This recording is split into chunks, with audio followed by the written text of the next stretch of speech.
La intuición es una fuente de conocimiento tan válida como la razón.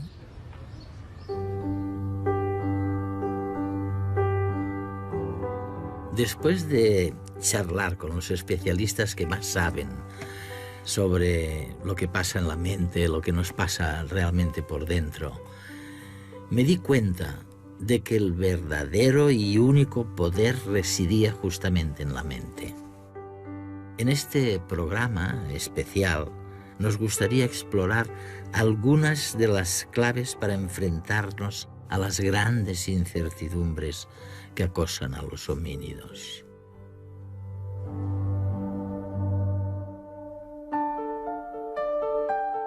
En los últimos años, una de las lecciones más importantes que nos deja la neurociencia es el valor fundamental del inconsciente. Investigaciones como las del psicólogo John Barr, de la Universidad de Yale, han permitido probar que la intuición es una fuente de conocimiento tan válida como la razón.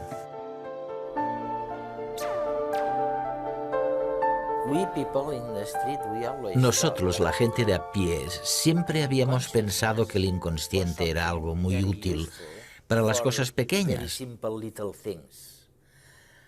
pero que para las cosas más complejas era necesaria la conciencia.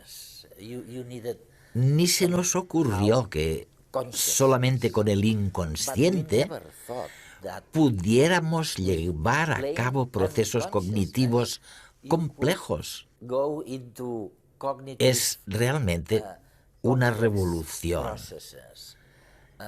Y no estoy seguro de que la gente de la calle sea realmente consciente de eso.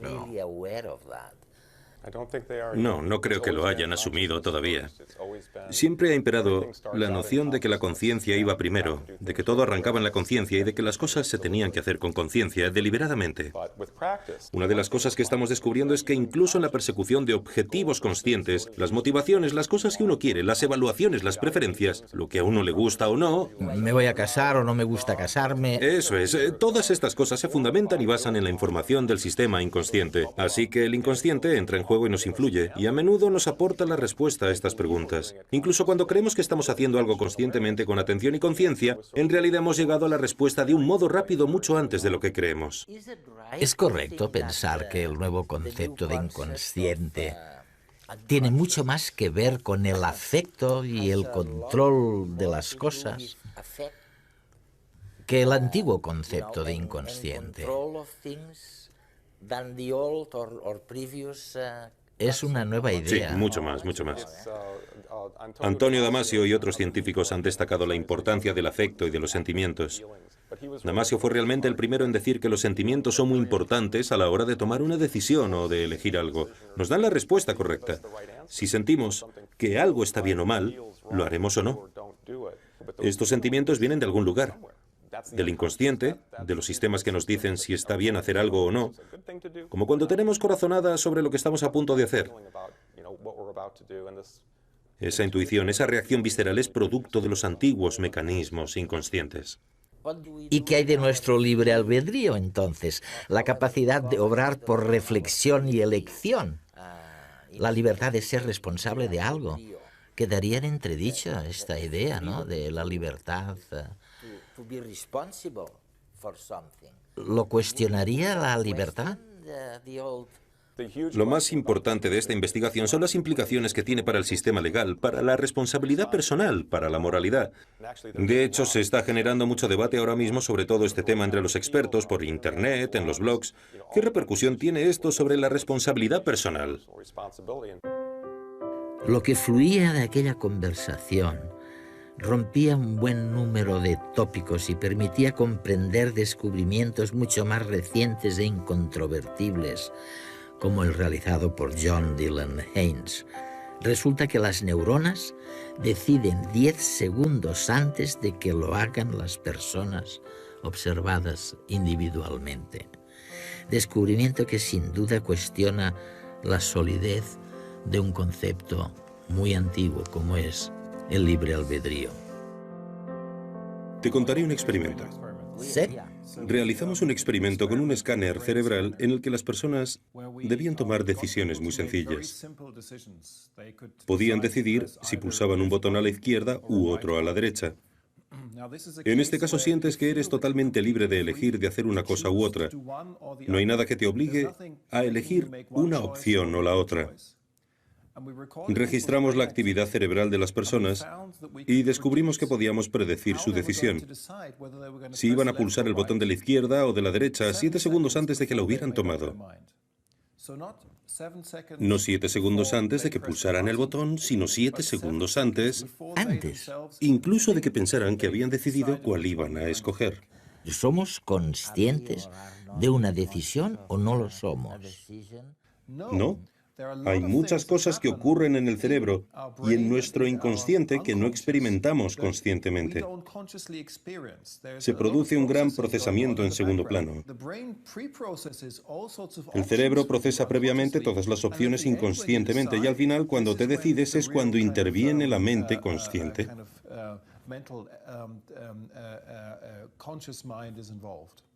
Entonces, lo que me estás diciendo, corrígeme, por favor, si me equivoco, es que el cerebro inicia este proceso 10 segundos antes de que tomes la decisión. Sí. Y lo segundo que me cuentas acerca del experimento es que un poco antes, quizás 7 o 5 segundos antes, el cerebro ha elegido qué botón pulsar, sí. ¿Qué botón pulsar? Así que, John, ¿podemos descartar el libre albedrío que interesa tanto a la gente? O como dices en algún otro sitio, esto se hace inverosímil el libre albedrío, ¿no? Creo que la ciencia a estas alturas no puede descartar el libre albedrío por completo. Aún existe la posibilidad de que el libre albedrío exista, pero lo hacemos muy inverosímil. Estamos empezando a descubrir el hecho increíble de que miles de millones de personas han vivido sin saber lo que les pasaba por dentro. Resulta evidente que solo los procesos automatizados como la respiración o la digestión se acercan a la perfección, sobre todo comparados con los procesos que percibimos como mucho más conscientes, como elegir el trabajo o fijarnos en el lugar de residencia. Solo una parte ínfima de la estructura cerebral se ocupa del consciente aprendido. El resto, que es casi todo, se ocupa del inconsciente intuitivo y emocional. Ahora sabemos que algunos procesos cognitivos extremadamente complejos se almacenan en el inconsciente y no en lo que llamábamos la conciencia. Otra de las últimas y grandes revelaciones de las ciencias cognitivas, como la que ha realizado el equipo dirigido por el psicólogo Gerd Gigerenzer, es que está recomponiendo los resortes que articulan las decisiones inconscientes. Es curioso, porque probablemente hace unos 10 años, si hubieras dicho que tomabas decisiones de una manera no racional, te insultaría la gente o te habría insultado. Vamos, que no se te consideraría serio. Y sin embargo, hoy en día, esto ha cambiado, literalmente ha cambiado. Bueno, creo que forma parte de los resultados novedosos que tenemos ahora. Demostrar que la intuición puede llegar a ser mejor que los modelos de elección racional, o la regresión múltiple, o los programas estadísticos más complejos. Esto no se sabía hace 10 años y es algo muy novedoso. Por ejemplo, hace 10 años no se sabía, pero resulta que tomamos mejores decisiones si tenemos en cuenta una buena razón que si tenemos en cuenta 10. Esto es nuevo totalmente, ¿eh? Sí, es nuevo. Hasta ahora, cuando la gente se basaba en uno o dos motivos solamente, esto se consideraba irracional. Se creía que era mejor esperar y sopesar todos los factores. Esto era lo esperable para tomar la mejor decisión. Hay muchos ejemplos que lo corroboran, pero permíteme que cite uno muy sencillo. Imagina que estás en el concurso ¿Quién quiere ser millonario? Y llega la pregunta del millón de euros, que es la siguiente. ¿Qué ciudad tiene más habitantes? ¿Detroit o Milwaukee? ¿Qué crees? El tiempo corre. Pues le hicimos esta pregunta a los estadounidenses y hubo división de opiniones. El 60% se inclinó por Detroit, que es la respuesta correcta, pero el resto optó por Milwaukee. Luego hicimos esa misma prueba con alemanes, que sabían poquito sobre Detroit, y la mayoría ni siquiera había oído hablar de Milwaukee. ¿Qué crees que pasó? ¿Qué proporción de alemanes crees que acertó la respuesta? Lo sorprendente es que prácticamente todos, muchos más, el 90%. ¿Y cómo es posible que las personas con menos información realicen sistemáticamente mejores inferencias que las que saben más cosas? Aquí se aplica una regla general muy sencilla que denominamos heurística de reconocimiento. Escoge lo que conozcas.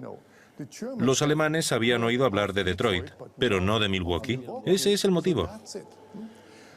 La ignorancia parcial puede ser útil, y siempre sucede así cuando en el mundo real el reconocimiento del nombre está correlacionado con lo que se quiere saber.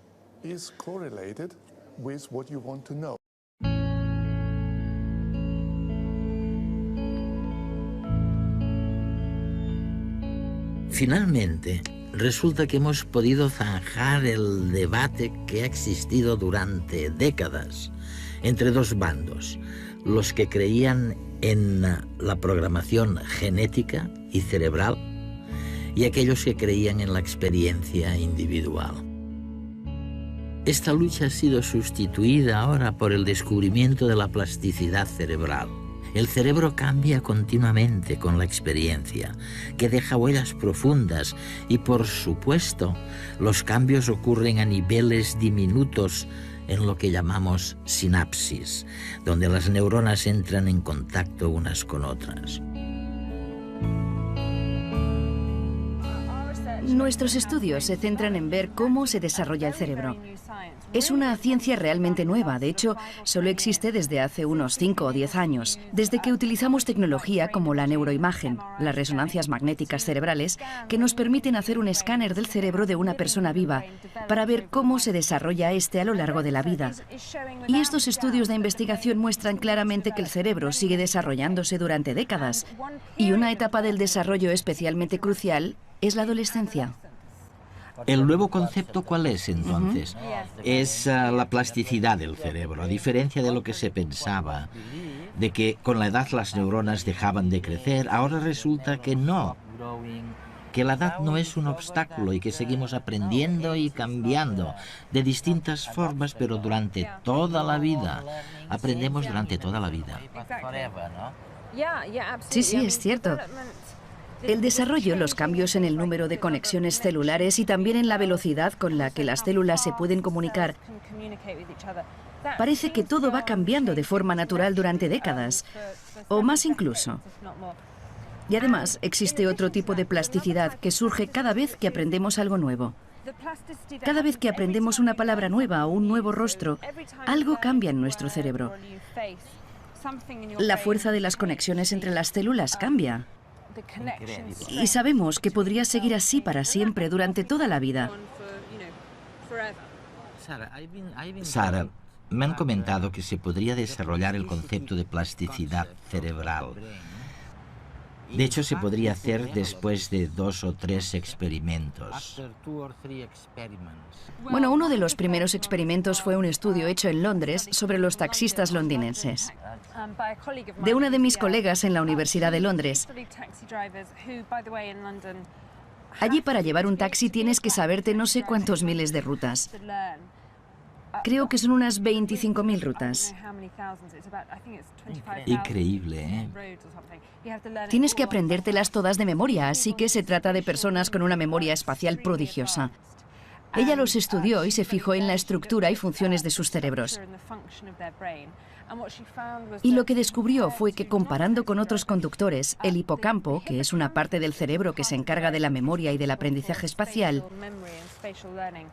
Una parte de este era mayor. Mayor, ¿eh? Sí. En los taxistas comparado con otros conductores. Y el tamaño de esa parte del hipocampo tenía que ver con el tiempo que habían estado conduciendo taxis, cosa que sugería que realmente el tamaño tenía que ver con la necesidad de moverse por Londres. El descubrimiento reciente de lo que llaman la plasticidad cerebral, es decir, del hecho de que las experiencias personales dejan una huella en la estructura cerebral, nos demuestra que no hay nada que cambie de una manera determinada para siempre. Este hallazgo nos revela que estamos programados, es cierto, pero para ser únicos, totalmente distintos del vecino y de los demás, de los que estaban antes y de los que vendrán después. A la luz de lo que se ve en la calle, la gente tiene una capacidad infinita para hacerse infeliz. ¿Tiene esta infelicidad algo que ver con el hecho de que estemos programados para ser únicos? Resulta que al no estar determinados necesariamente ni por los genes ni por los conocimientos adquiridos, somos más libres que el resto de los animales. Tenemos que empezar de cero, al contrario del pollito que sale disparado, picoteando al nacer. Pero claro, nos equivocamos muchas veces. Somos más infelices porque somos más libres. Esa es la tesis del neurólogo Pierre Magistretti. Ahora hay una idea, un concepto que se basa en datos experimentales, el concepto de plasticidad cerebral. Es decir, nuestro cerebro no queda codificado una sola vez y para siempre al final del desarrollo cerebral, tras la infancia o en la primera infancia, sino que cambia continuamente como resultado de la experiencia.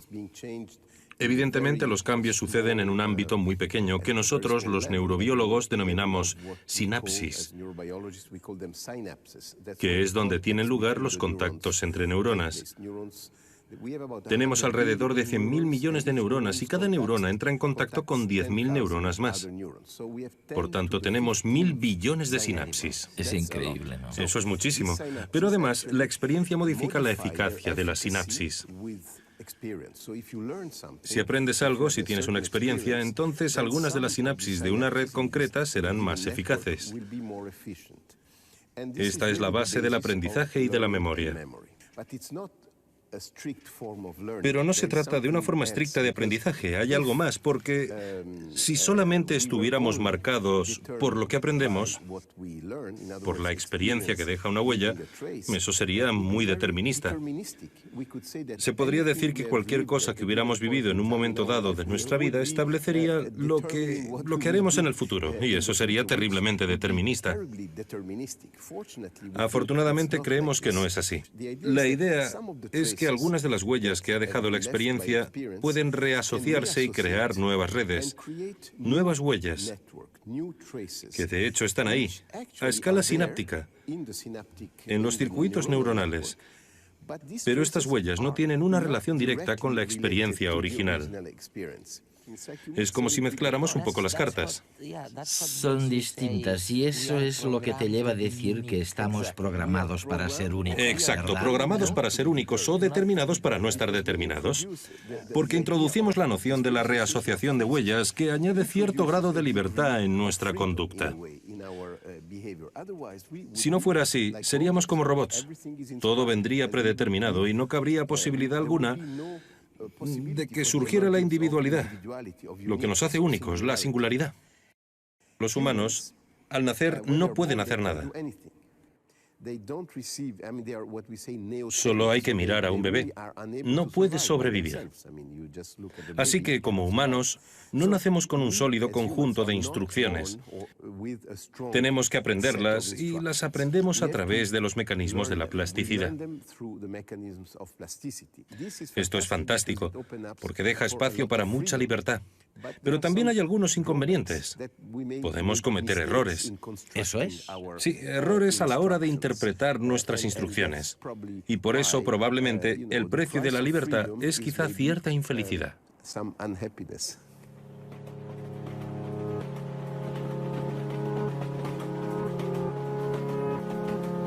Cuando observamos el cerebro, resulta difícil encontrar un único lugar en el que se aloje un recuerdo concreto.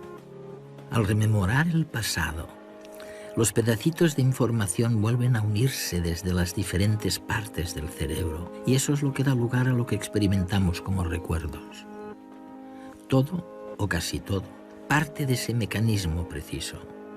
Sobre la base de estas piezas sueltas, reconstruimos el pasado y con ello diseñamos el andamio necesario para poder anticipar el futuro.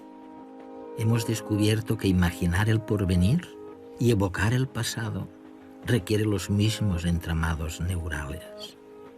Recordar e imaginar son cosas muy parecidas, y tanto si miramos adelante como atrás, somos memoria del pasado. La memoria no es un registro fiel de la experiencia vivida. El cerebro crea, completa, inventa para dar coherencia al pasado y para interpretar qué nos depara el futuro.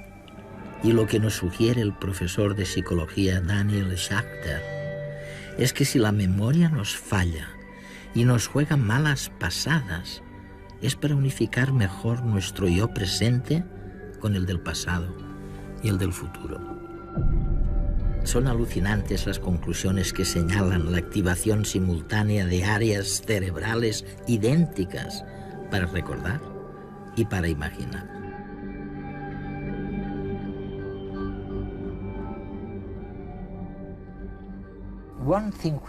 Hay una cosa que me fascina de todas tus últimas investigaciones y para mí supone una gran contribución a la ciencia. Es cuando dices que existe una especie de conexión íntima entre recordar el pasado e imaginar el futuro. Esta es ahora la novedad que nos llama la atención a los que trabajamos en este campo. Intentamos entender cómo utilizamos la memoria para imaginar el futuro, lo que haremos en nuestra vida. Hasta el momento solíamos pensar en la memoria como algo exclusivamente relacionado con el pasado, pero ahora, teniendo en cuenta nuestra investigación más reciente, cada vez nos interesa más el papel de la memoria como algo que nos permite pensar en el futuro, y esto es algo que estudiaremos mucho más en lo sucesivo. Algo que también es importante de lo que dices. Me refiero, cuando hablamos del olvido, ¿no?, a lo importante que es olvidar. Es decir, que es necesario olvidar algunas cosas para poder seguir adelante en la vida. Tienes que olvidar algo. Exacto. Es una de las cuestiones importantes que hay que mencionar sobre los pecados de la memoria. Y los llamo pecados porque solemos percibirlos negativamente. Pero también tienen una parte positiva, adaptativa, como acabas de decir. No sería deseable tener un sistema de memoria que mantuviera absolutamente todos los fragmentos de información trivial. Tenemos que olvidar ciertas cosas para hacer espacio a las cosas importantes.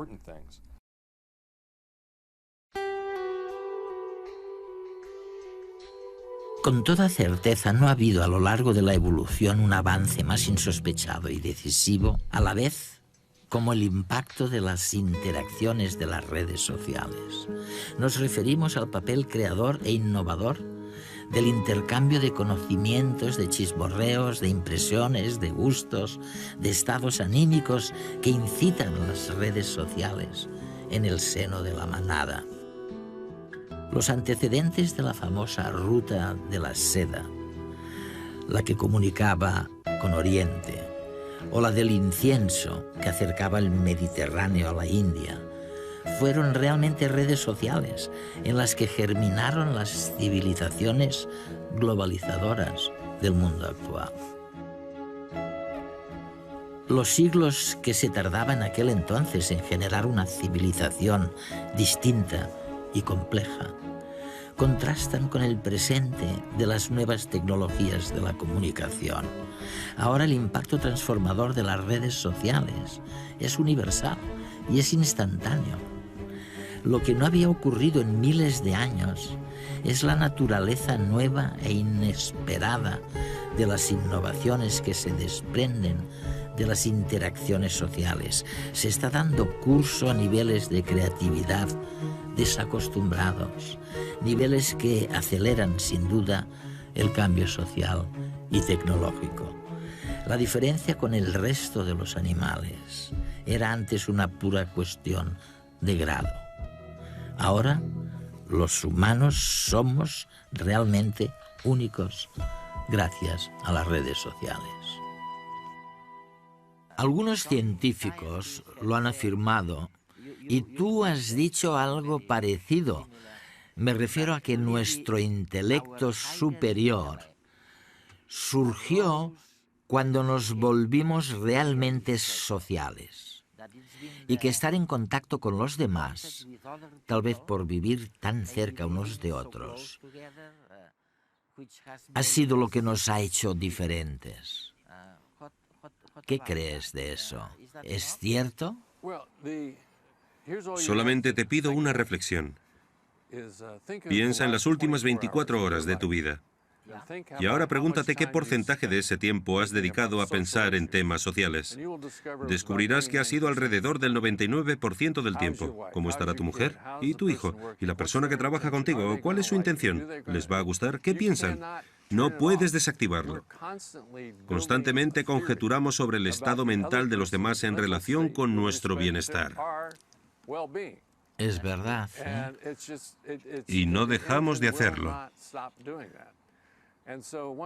Tras percatarnos del increíble poder que tiene plantearse nuestras interacciones sociales en el día a día, queda claro que el cerebro humano tiene que estar tremendamente comprometido con ese proceso.